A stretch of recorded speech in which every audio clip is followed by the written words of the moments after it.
certificate for that. So you would go to the FAA and present the no, the Mooney is no, the Mooney is a high-performance aircraft.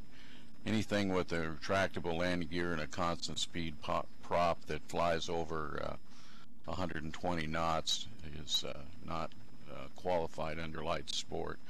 And also the Mooney is a four-seater, so that also takes the requirement away for light sport. All of the time that you earn while you're a light sport pilot counts towards your private pilot's license, so you can go ahead and log your time and it counts.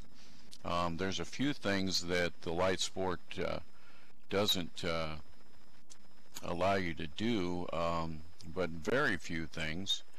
You can't fly high altitude, obviously. You can only carry yourself and one passenger. You can only fly VFR, in other words, visual flight rules, and only during the day. That's from civil twilight in the morning till civil twilight at night.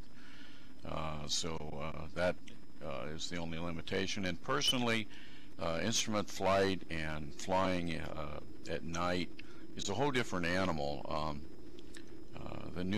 Some of the new requirements, which we'll talk in a bit, will change some of the training, but not allow you to fly during those times. So, you know, when you plan your flight with the light sport license, then you're going to need to make sure that you obey those rules. You don't want to be caught in any instrument weather, and you don't want to be out at night flying around.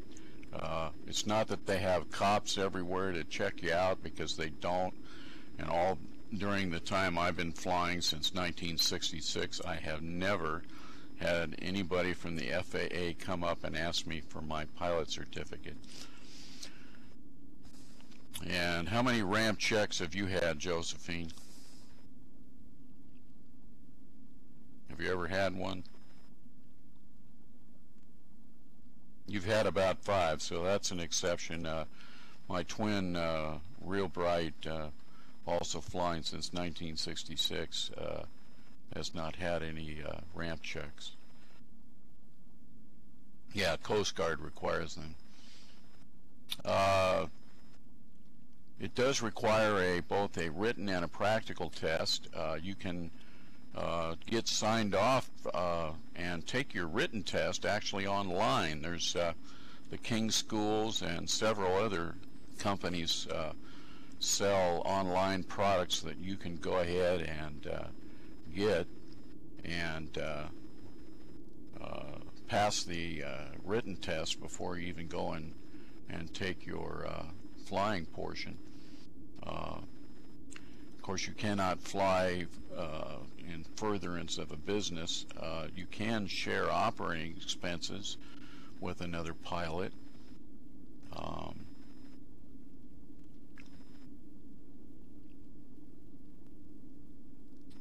You can also get your instructor's rating without having an instrument and a commercial license. In other words, if you're a light sport pilot, you can go ahead and work toward your instructor's rating.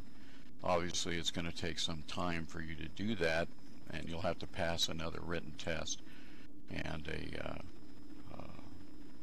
practical test to get that instructor's rating.